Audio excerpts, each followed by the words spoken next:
India market invest মাইন্ডসেটে আপনাদের স্বাগত। যারা চ্যানেল নতুন এসেছেন তাদেরকে বলবো প্লিজ চ্যানেলটাকে সাবস্ক্রাইব করবেন। যদি ইনফরমেটিভ লাগে এই কন্টেন্টগুলো তাহলে একটা লাইক করবেন, শেয়ার করবেন, বেল আইকনটা প্রেস করবেন।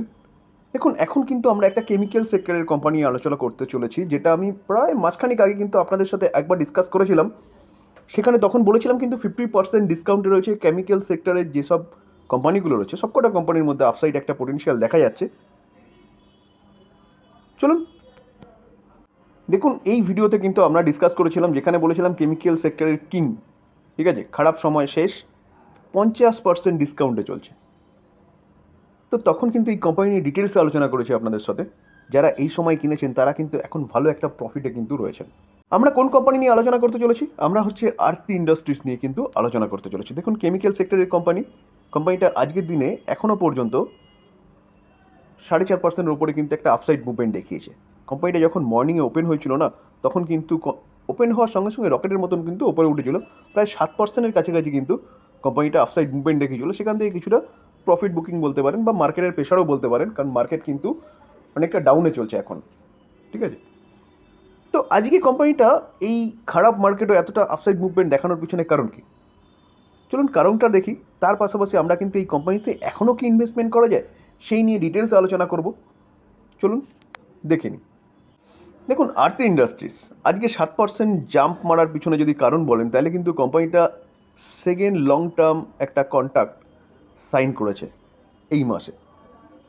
অর্থাৎ এই মাসে মিন্স হচ্ছে জানুয়ারিতে।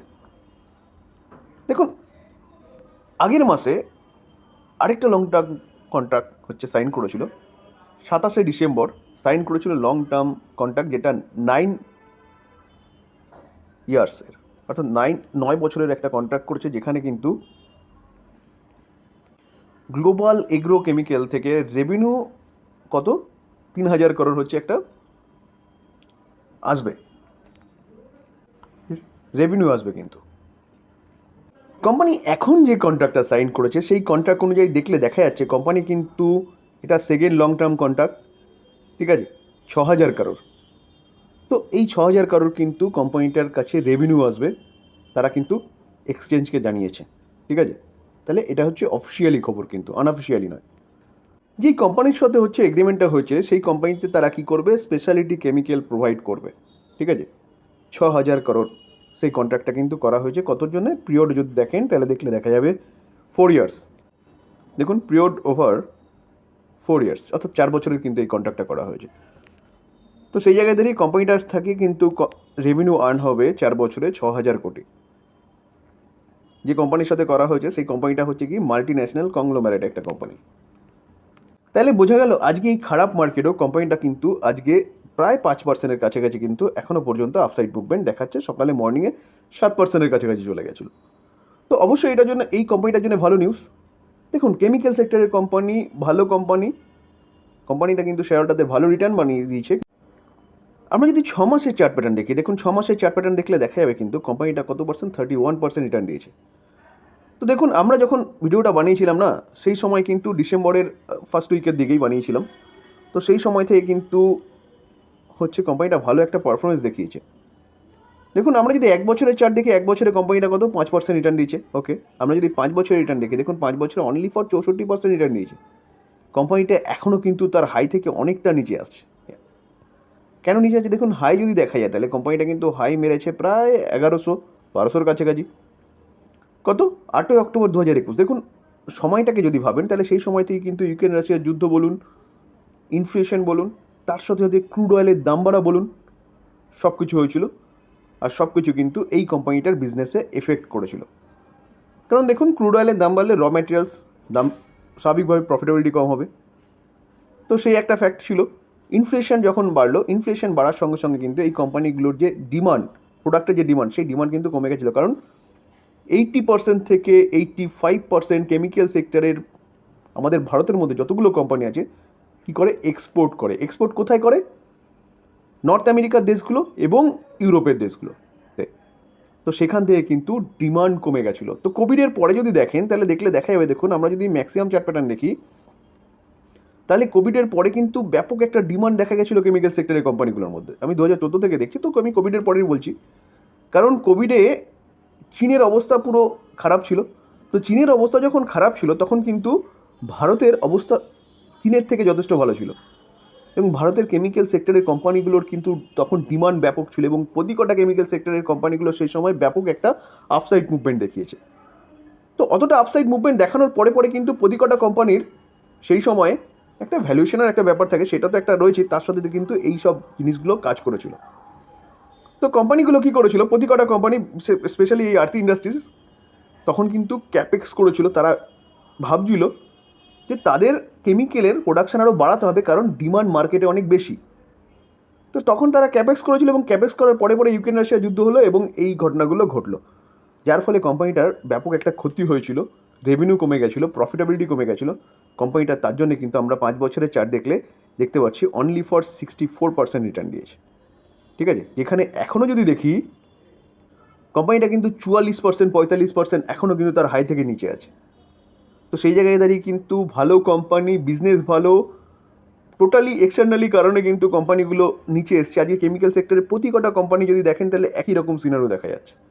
তো এই কোম্পানিটা কিন্তু ভালো সময় আসতে চলেছে স্যার। অলরেডি কিন্তু কোম্পানিটা একটা ভালো রিটার্ন দিয়েছে।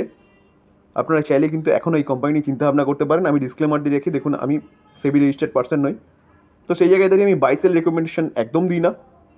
আমি জাস্ট স্টাডি করি আপনাদের সাথে, যদি ভালো লাগে এই স্টাডি থেকে আপনারা জেনে নিয়ে আপনার ফাইন্যান্সিয়াল অ্যাডভাইজারের সাথে কথা বলে তারপরে গিয়ে বাই করবেন।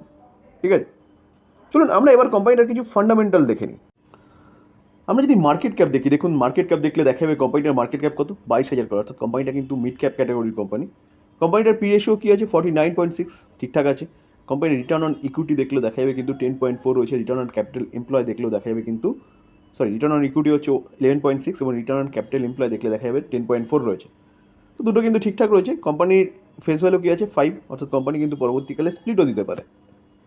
আমরা যদি কোম্পানির নেট প্রফিট দেখি ইয়ার অন ইয়ার বেসিস, তাহলে 2012 থেকে দেখলে দেখা যাবে কিন্তু 104, 135, 163, 208, 208টা কত, 268, 268টা 328, 346, 346টা কত এসছে দেখুন, 504, 547, 535, 535টা কোথায় এসছে দেখুন, 1186। এটা হচ্ছে একটা এক্সেপশনাল আইটেম, অ্যাডজাস্ট হওয়ার জন্য এতটা দেখিয়েছে। তারপরে 545, 447। তো লাস্ট দুটো ইয়ারে কিন্তু একটু গন্ডগোল হয়েছে। কেন হয়েছে ডিটেলসে আলোচনা করেছি। ঠিক আছে, দেখুন আমরা যদি সেলস গ্রোথ দেখি তাহলে 10 বছরে 12%, 5 বছরে 12%, 3 বছরে 17%, কারেন্ট ইয়ারে কিন্তু কিছুটা মাইনাস আছে। প্রফিট গ্রোথ 10 বছরে 15%, 5 বছরে 11%, 3 বছরে 1%, এবং কারেন্ট ইয়ারে কিন্তু মাইনাসে রয়েছে। কেন রয়েছে, কারণ কোম্পানি ভেবেছিল যে বিজনেস বাড়বে, তো অর্ডার বাড়লে বিজনেস বাড়বে, তার জন্য কোম্পানি কী করেছিল, আগের থেকে ক্যাপেক্স করেছিল, কিন্তু ইউক্রেন রাশিয়ার যুদ্ধ বলুন, ইনফ্লেশন বলুন, ক্রুড অয়েলের দাম বাড়া বলুন, সব কিছু কিন্তু একদম গন্ডগোল করে দিয়েছে। যার জন্য কিন্তু কোম্পানির লাস্ট 3 বছরে কিন্তু প্রফিট গ্রোথটা এরকম রয়েছে।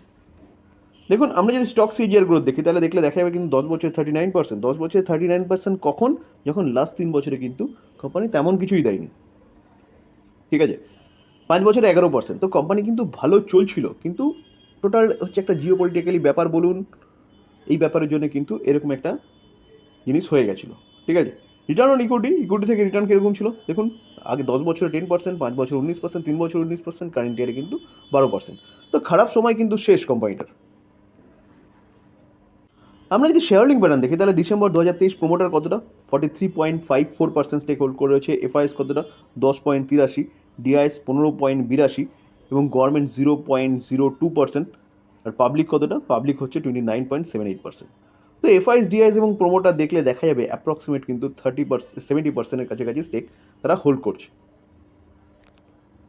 দেখুন যদি আমরা এফআইএসকে দেখি তাহলে এফআইএসকে দেখলে দেখা যাবে, দেখুন মর্গান স্ট্যানলি যে ফান্ড রয়েছে, ইনভেস্ট ফান্ড, 1.36% স্টেক কিন্তু তারা হোল্ড করছে এই কোম্পানিতে। তারা কিন্তু তাদের স্টেক সংখ্যা বাড়াচ্ছে। ঠিক আছে, ব্যারন ইমার্জিং মার্কেট ফান্ড বলে একটা ফান্ড আছে, তারা 1%-এর উপরে স্টেক হোল্ড করছে। দেখুন ডিআইএসকে দেখলেও দেখা যাবে কিন্তু এলআইসি 6.80% স্টেক নিয়ে হোল্ড করে রয়েছে। এইচডিএফসি ট্রাস্ট কোম্পানি কিন্তু কিছুটা স্টেক হোল্ড করে রয়েছে। এইচডিএফসি মিউচুয়াল ফান্ড কতটা স্টেক হোল্ড করে রয়েছে, 2.5%-এর উপরে। আদিত্য বিড়লা সান ট্রাস্ট এরাও 2%-এর উপরে স্টেক হোল্ড করে রয়েছে। তো আমরা দেখলাম মিউচুয়াল ফান্ড রয়েছে, এলআইসি রয়েছে, ইন্স্যুরেন্স কোম্পানি রয়েছে, ডিআইএস এফআইএসও যথেষ্ট রয়েছে। কোম্পানি কন্টিনিউয়াসলি ভালো পারফরমেন্স দেখাচ্ছিল। তো হেভি রিসেন্ট কোম্পানিটা এরকম একটা খারাপ সময়ের মধ্যে দিয়ে গেছে। তো স্যার খারাপ সময় কিন্তু শেষ। আপনারা ম্যাক্সিমাম চার্ট প্যাটার্ন দেখলেও দেখতে পারবেন, দেখুন কোম্পানিটা কিন্তু স্মুথলি লেফট থেকে ওপরে গেছে। তো এই 2021-এর পরে কিন্তু কোম্পানিটা এতটা নিচে এসছে, তো এটাই কিন্তু সঠিক সময় বাই করার। তার পাশাপাশি কোম্পানি কিন্তু দুটো নিউজ আমরা দেখলাম, যে এটা একটা ডিসেম্বরে এসছে এবং একটা হচ্ছে জানুয়ারি 17 তারিখে হয়েছে, 18 তারিখে আজকে তার নিউজটা আমরা পেয়েছি। লং টার্মের জন্য কিন্তু বেস্ট কোম্পানি কেমিক্যাল সেক্টরে, আপনারা চাইলে কিন্তু চিন্তাভাবনা করতে পারেন। এই ছিল আজকের আলোচনা। যদি আলোচনাটা ভালো লাগে তাহলে যারা চ্যানেল নতুন এসছেন তাদেরকে বলবো প্লিজ চ্যানেলটাকে সাবস্ক্রাইব করবেন। যদি ইনফরমেটিভ লাগে তাহলে কিন্তু লাইক করবেন, শেয়ার করবেন, বেল আইকনটা প্রেস করবেন, তার সাথে সাথে কিন্তু অল বাটনটাও প্রেস করবেন, তাহলে নোটিফিকেশনটা সঙ্গে সঙ্গে আপনার কাছে গিয়ে পৌঁছাবে। থ্যাংক ইউ, ভালো থাকবেন।